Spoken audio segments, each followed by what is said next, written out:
Hi, I'm Nicola Ricci from Nicola Ricci Coach and PDA Parent Space.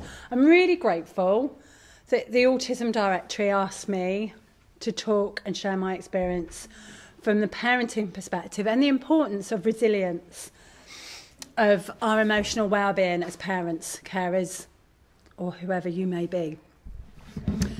So, before I go any further, does everybody know what pathological demand avoidance means? No. Okay. So,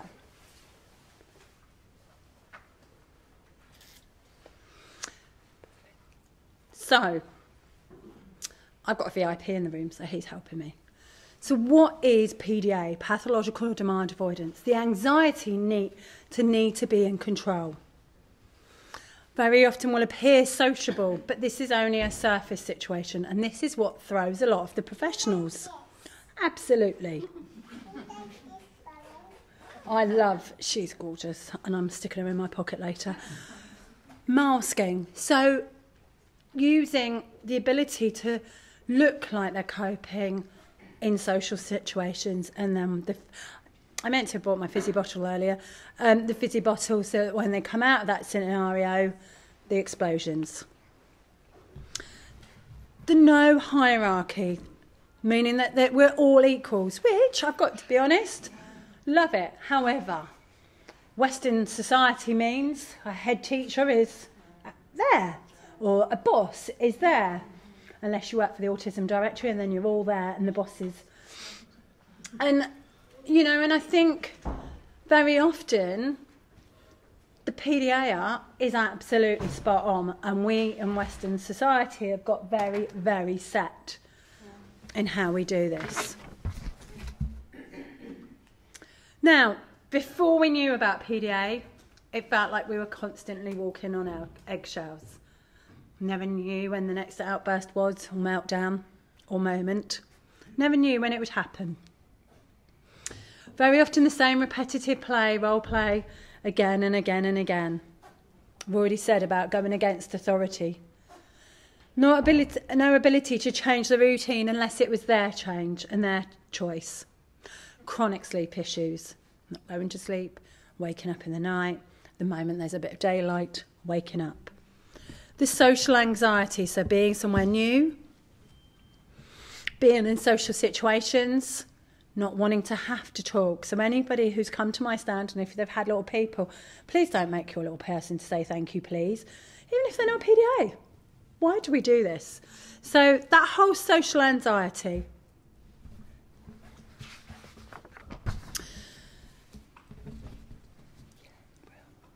What we tried. So, as you can tell from my accent, I'm not from these parts. So, back in London, I was really fortunate anybody could access a children's centre. And because we were already finding we were having challenges, I was able to access the centre and do a parenting class. So I did the time out, the reward star charts. But guess what? None of those worked. The structure, you need to be more boundaried. You need to put this in place. You need to do that. No, it just made everything a lot worse. And the outbursts were more hideous. I often use the term the circus behaviour. It's like a little circus going on in our home. And it's a great way of them distracting and avoiding what needs to happen. A bit like the fizzy pop. I refer to the circus behaviour a lot because it isn't naughty behaviour. It is just a way to avoid that demand, distracting. Perfect. So, the 3 letters, PDA. So, coming up to 3 years ago, a really lovely girlfriend mentioned it to me. So, we were back in London just before Christmas, and there were a lot of emotional struggles going on within our family. And I shared with her the challenge we'd had on coming back to London for that weekend. And she went, Nicola, all I'm going to say is just look up PDA. Because it was just before Christmas, I didn't. I shelved it. I will never forget, on the 29th of December, because it's my brother's remembrance, He died when we were kids. And since having children, we've always said we're going to do something in memory, as in we do something fun. That year we were very tired and we chose to just go to a local cafe. What we thought would be a nice event. And it was somewhere that we walked past quite frequently because it was in our village. And we went and my son could not go in. 10 minutes my husband spent talking to him. He was crying, screaming and all the rest of it. I'm sure you've all know those moments. I felt really, really manipulated and controlled and really angry and upset. Because it was my way of wanting to celebrate my brother's anniversary. He came in and after time ordered some food and actually did like it and did eat it. I don't think we've ever gone back to that cafe. Anyway, he then, when we sat, said he'd really like to get his hair cut. And because it's between that time of Christmas and New Year, lots of places are shut. We went past the usual barbers and they were shut.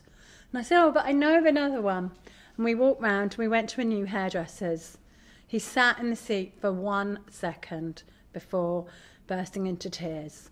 And he went and sat with Dad, who he chatted, and the youngest got in the seat and had his hair done.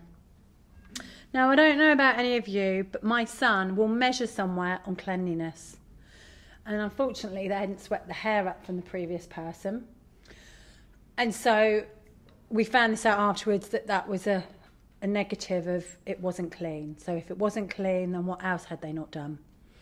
But he'd sat for a good, I don't know how long, 10, 15 minutes, really, really upset. And my husband took him home while I was there with our younger son. And now it really dawned on me, this was something he wanted to have done, and he chose him, and he couldn't cope. And so when we got in, I pulled out the laptop and Googled PDA and looked on the PDA website.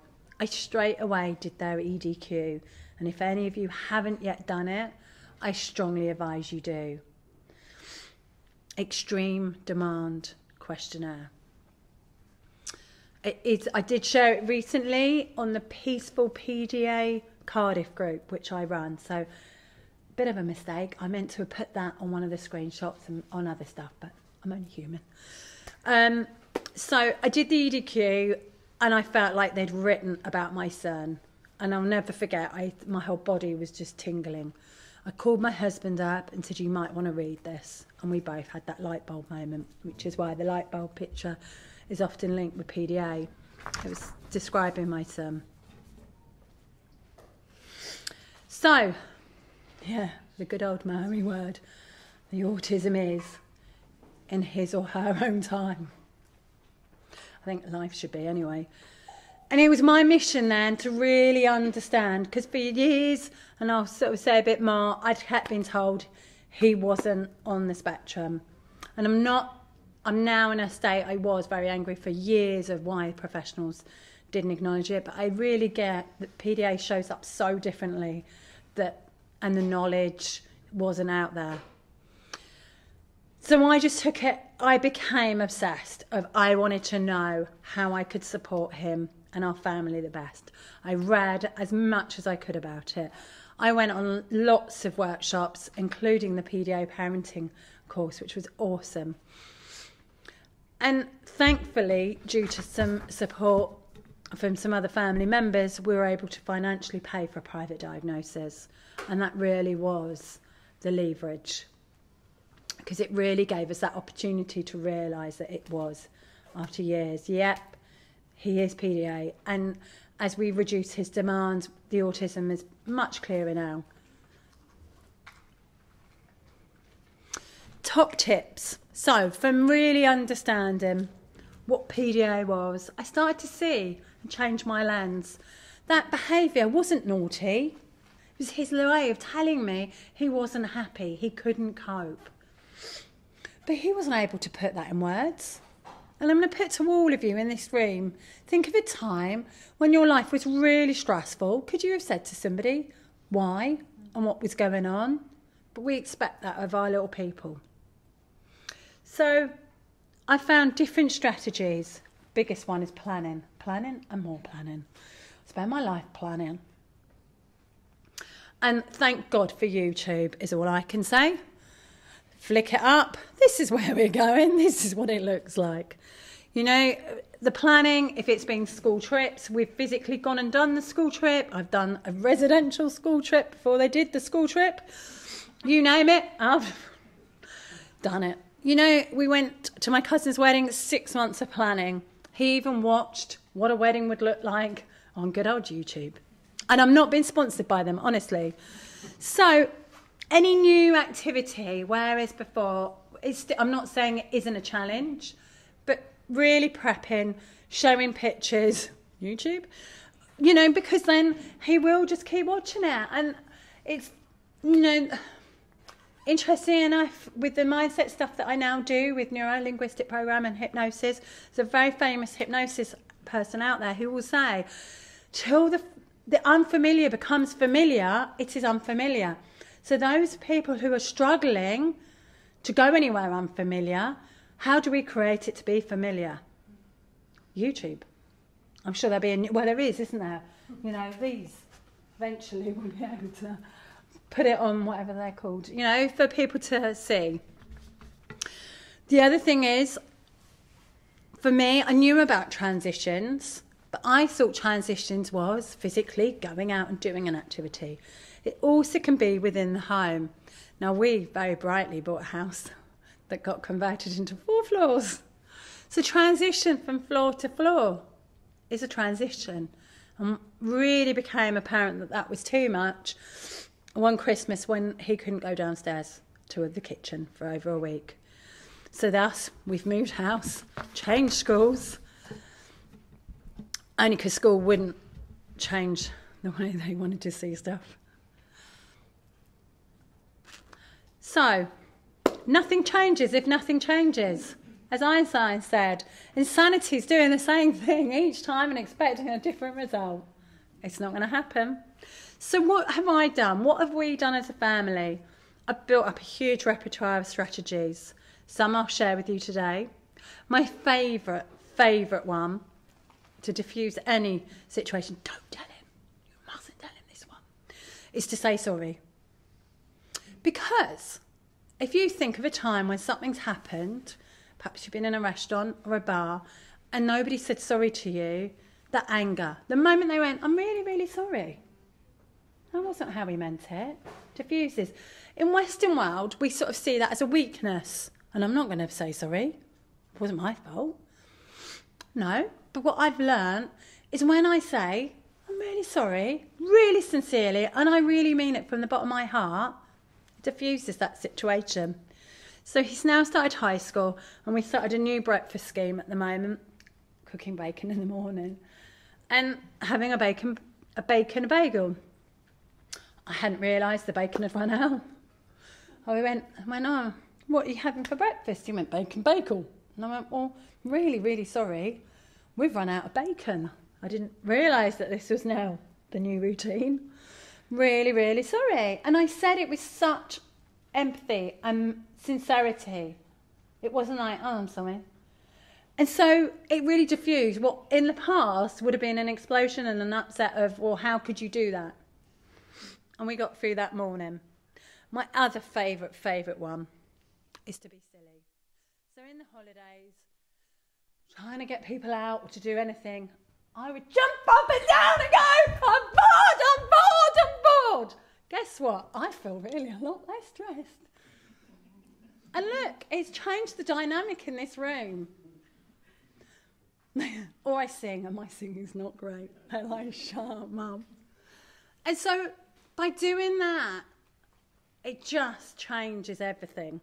Now I would then just, but it takes our attention out. The big thing, especially now with high school, packing a bag, I'll go, can we do this together? If I can see he's finding it, because it's quite hard, you know, you've got your timetable, what I need. But whatever it might be, whatever stage they're at, whatever age they are.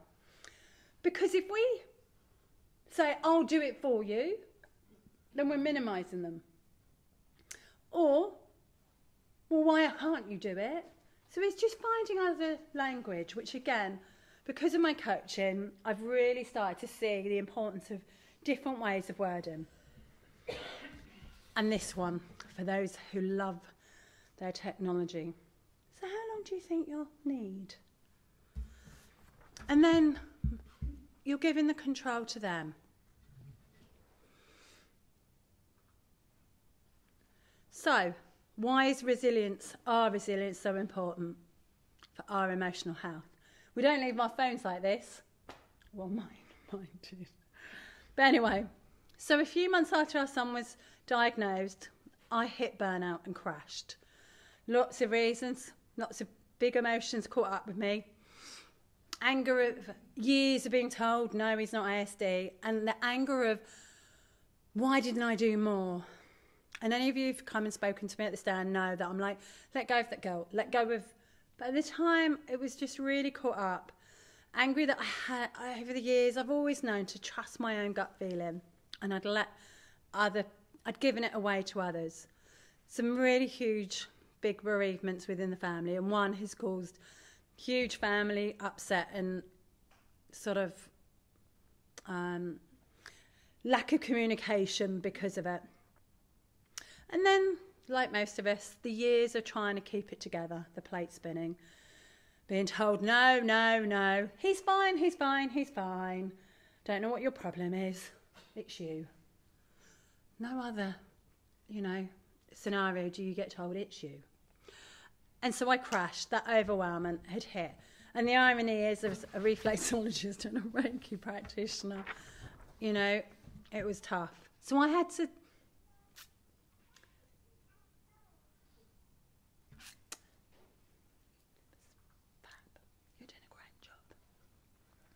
So, I had to start treating myself as my own client. And I actually got signed off work and lost quite a lot of clients from it. However, I treated myself as my own client.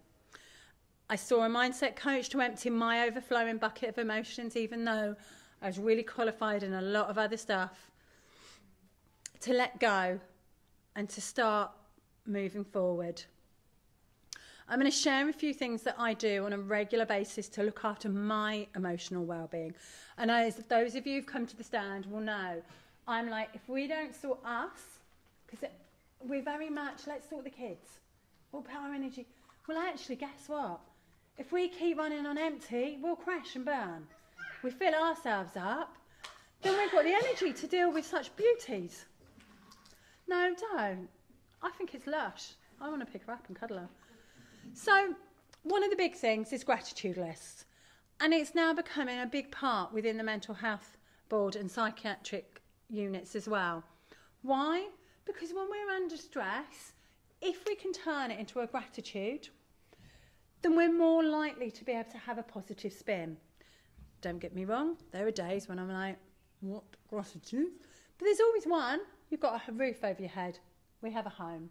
We have food. We have clothes. We have water. And then on days when I have more, I'm really privileged that I've been allowed to talk here, that I have the techniques I have. And it can grow. Some days, though, it's really minimal. I shared this morning at Christmas, and it is a bit of a demand in my house, that on Christmas Day, you have to say a gratitude before you're allowed to open a present. Now, most presents have been bought off a specific list, because that obviously is another ball game and another planning. However, certain family members don't always want to do it that way. And as we know, that upset of when we don't get what we want, by setting that in a positive and a gratitude, it really supports. Meditation. So whatever your thoughts, whatever your beliefs are on meditation, there are so many different ways. It can just be saying the same word, I'm enough. It can be listening to a very short 2-minute meditation, listening to a particular song, and be imagining light up and down. YouTube have got loads. I really am not sponsored by them, really. And I did a lot of self-Reiki.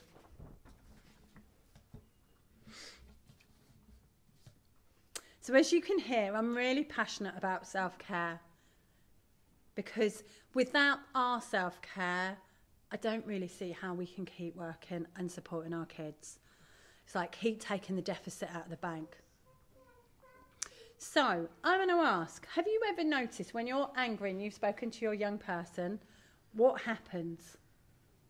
Do they get angry? And perhaps they weren't angry before and you're like... So, would you like to see situations in a different lens? Would you like to reduce those overwhelming feelings and think calmly and clearly? So this is why my passion is to support mums specifically, but I'm not against you dads. I think mums get the brunt of it, but I will work and support anyone.